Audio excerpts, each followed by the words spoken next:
नमस्कार दोस्तों, स्वागत है आप सभी का आपके अपने YouTube channel all next exam में। तो आज है 21 जुलाई और हम देखेंगे 21 जुलाई के सारे महत्वपूर्ण करंट अफेयर्स। तो गाइज़, आज आई होप आपने इससे पहले जो मैंने वीडियो बनाई थी जो जनवरी से लेकर जून तक की वन लाइनर फॉर्म में, आपने उसको ज़रूर देख लिया होगा।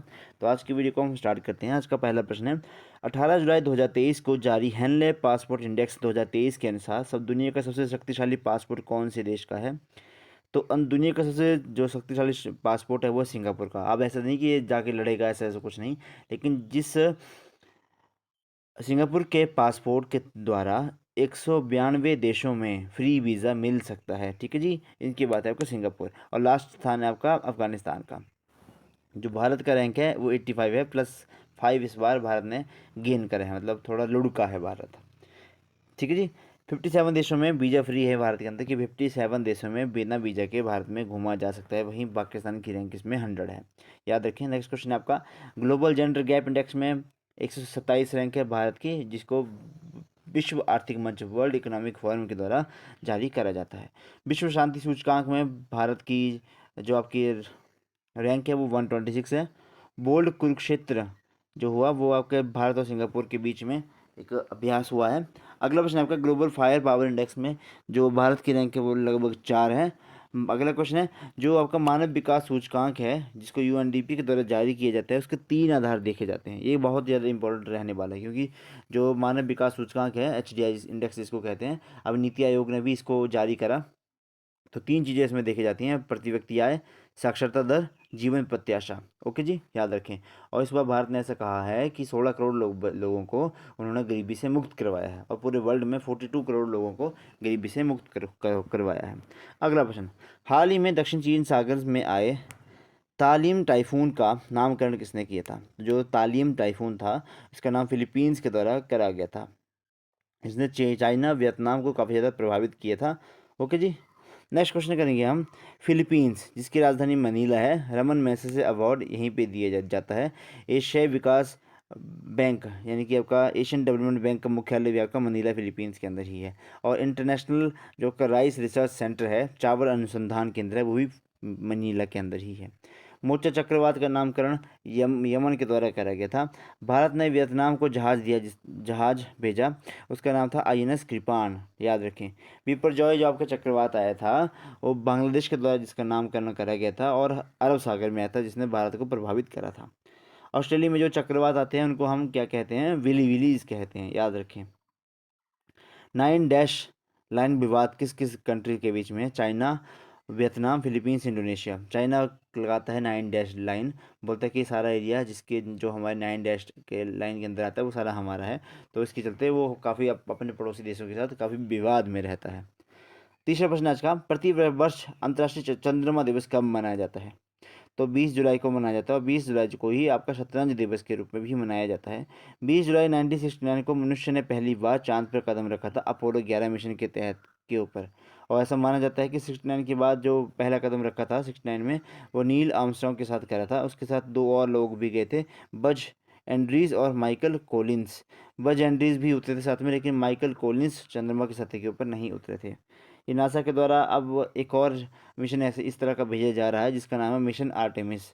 इसके तहत भी चंद्रमा के ऊपर लोगों को भेजा जाएगा। जो पहली महिला जा रही है और आर्टेमिस मिशन के अंदर, वो भी आपकी कृष्णा कोच है, उसका नाम भी आपको याद रखना है। चंद्रयान 3 जो हमने भेजा वो बाहुबली के द्वारा रॉकेट के द्वारा भेजा, जिसका नाम है LVM-3M4। 14 जुलाई को हमने प्रक्षेपित किया। सतीश धवन अंतरिक्ष केंद्र श्रीहरिकोटा से इसको प्रक्षेपित किया। चंद्रयान 1 हमने भेजा था, वो PSLV-C11 2008 में भेजा था। राशिद मिशन ये UAE का मिशन है। अगला प्रश्न, अंतर्राष्ट्रीय मानव अंतरिक्ष उड़ान दिवस 12 अप्रैल को मनाया जाता है। ऐसा माना जाता है कि 12 अप्रैल 1961 को यूरी गागरिन अंतरिक्ष में जाने वाले पहले व्यक्ति बने थे। याद रखें, अंतरिक्ष में जाने वाले पहले व्यक्ति अलग है, और चांद पर की सतह के ऊपर उतरने वाले पहले व्यक्ति वो अलग है। अगला प्रश्न, विंबलडन चैंपियनशिप 2023 का पुरुष एकल वर्ग का खिताब किसने जीता? ये बहुत ही इस बार उलटफेर हुआ। जो कार्लोस अल्कराज हैं स्पेन के, नोवाक जोकोविच को उन्होंने हरा दिया। विश्व में फर्स्ट रैंक बन गया कार्लोस अल्कराज की। ओके, आने वाले टाइम के उभरते हुए सितारे हैं। और एक और है आपके मार्केत वोद्रोसोवा चेक गणराज्य की, जिनका तो कभी नाम ही नहीं था, कोई टॉप 10 ना रैंकिंग में कहीं नाम था, ये भी विमिल्टन को जीत गए। अगर इस बार नोवाक जोकोविच विमिल्टन को जीत जाते तो वो रॉजर फेडरर की बराबरी कर लेते इक्वल इक्वल विमिल्टन चैंपियनशिप जीतने के लिए। ठीक है जी, याद रखें। मार्केत वोद्रोसोवा के आंसू जुबरेज, इसने ट्यूनीशिया को हराया। इसको इसको इम्पोर्टेंट नहीं है। ऑस्ट्रेलियन ओपन की अगर बात करें, देखो जितने भी ये टेनिस के ओपन होते हैं 4 ओपन होते हैं साल के अंदर, है ना। अभी यूएस ओपन बच गया लास्ट में होने वाला, पर ये काफ़ी ज़्यादा महत्वपूर्ण बन जाते हैं। ऑस्ट्रेलिया ओपन जिसमें मेल में जीता नोवाक जोकोविच ने, फीमेल ने जीता आर्या सबलेंका ने। और अगर फ्रेंच ओपन की अगर हम बात करें तो इसको भी नोवाक जोकोविच ने जीता था। अब तक 23 ग्रैंड स्लैम जीत चुके हैं नोवाक जोकोविच। और फीमेल में थी ईगा स्विडेक, पोलैंड की। याद रखें, इसको अल्फ़ाबेटिकली चलता है ये AFWU। ऑस्ट्रेलिया ओपन जो कि हार्ड कोर्ट के ऊपर होता है, फ्रेंच कोर्ट क्ले कोर्ट के ऊपर खेला जाता है। बहुत इंपॉर्टेंट प्रश्न है ये। विंबलडन जो कि घास के ऊपर खेला जाता है, सबसे पुराना विंबलडन ओपन ही है 1877 के ऊपर ऐसे इसको स्टार्ट करा गया था। US ओपन भी आपका हार्ड कोर्ट के ऊपर ही खेला जाता है। फ्रेंच ओपन को याद रखें, ये क्ले के ऊपर खेला जाता है, बस इतना आपको याद रखना है। 5वां प्रश्न है आपका, देश का फर्स्ट 4 रनवे वाला हवाई अड्डा कौन सा है? 4 रनवे वाला हवाई अड्डा बन के बनेगा Indira Gandhi international airport, new Delhi. Start इसको किसने किया? ज्योतिरादित्य सिंधिया, जो कि उड्डयन मंत्री उनके द्वारा। मोप्पा एयरपोर्ट का नया नाम बदल के मनोहर पर्रिकर एयरपोर्ट रख दिया गया। चंडीगढ़ एयरपोर्ट का नाम बदल के शहीद भगत सिंह एयरपोर्ट रखा गया। शिवमोगा एयरपोर्ट का नाम बदल के, अब ये एयरपोर्ट आपका कर्नाटक के अंदर, इसको मतलब ये कर्नाटक के अंदर है आपका शिवमोगा एयरपोर्ट। अगला प्रश्न है आपका, 500 विमान खरीदने का समझौता वो इंडिगो एयरलाइंस ने किया। ठीक है जी, किसके साथ? एयरबस के साथ, जो कि USA की कंपनी है। अगला प्रश्न है आपका, कैंपेगौड़ा एयरपोर्ट बेंगलुरु में है। यहाँ पे आपकी statue of the prosperity, Kempegowda की प्रतिमा है जिसको स्टैचू ऑफ द प्रोस्पेरिटी कहा जाता है। क्वेश्चन आएगा, स्टैचू ऑफ द प्रोस्पेरिटी कहाँ पे? तो बेंगलुरु के अंदर इसको स्थापित करा गया है। 6वां प्रश्न आज का, हाल ही में G20 वित्त मंत्रियों और केंद्रीय बैंकों के गवर्नरों की तीसरी बैठक कहाँ आयोजित हुई? तो ये हुई आपकी, अच्छा आपको इतना याद रखना पड़ेगा कि G20 में 19 देश हैं और साथ में एक यूरोपियन संघ भी है। ठीक है जी। 2023 में इसकी अध्यक्षता भारत कर रहा है और उसकी थीम है आपके वसुधैव कुटुंबकम। 2024 में इसकी मेजबानी ब्राज़ील के द्वारा करी जाएगी। फिलहाल के लिए जो मंत्रियों की और केंद्रीय बैंकों की गवर्नरों की बैठक हो रही है वो गुजरात के अंदर गांधीनगर में संपन्न हो रही है। जो पहली बैठक हुई थी इनकी वो बेंगलुरु के अंदर हुई थी। याद रखिए, one earth one family one future theme है इसकी। योग दिवस की भी थीम भी वसुधैव कुटुंबकम भी थी। अगला प्रश्न देखेंगे, G20 रोजगार समूह की पहली बैठक जोधपुर के अंदर हुई। G20 की पर्यटन समूह की तीसरी बैठक जम्मू एंड कश्मीर में हुई। सांस्कृतिक समूह की फर्स्ट बैठक खजुराहो मध्य प्रदेश के अंदर हुई। शिक्षा समूह की फर्स्ट बैठक चेन्नई के अंदर। G20 की संस्कृति की तीसरी बैठक हम्पी कर्नाटक के अंदर हुई। G7 2023 इसकी आपकी मेज़बानी जापान के द्वारा करी गई। SCO की 2023 की मेज़बानी भारत के द्वारा करी गई। और क्वाड की जापान के द्वारा, ब्रिक्स की साउथ अफ्रीका करेगा 2023 में।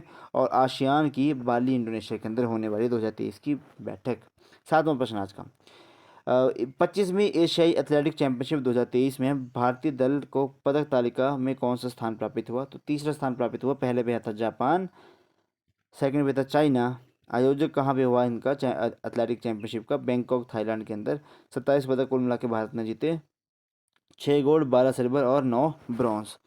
महिला बॉक्सिंग चैंपियनशिप भारत में हुई और भारत ने इसमें 4 गोल्ड जीते। और इस महिला चैंपियनशिप के जो चारों नाम है आपको याद रखने हैं, लवलीना बोरगोहन, स्वीटी बोरा, निखत जरीन और नीकू घंघास। क्वेश्चन क्या किस तरह से आएगा कि नीतू घंघास कौन से के खेल से संबंध रखती हैं? तो आपको पता होना चाहिए बॉक्सिंग से।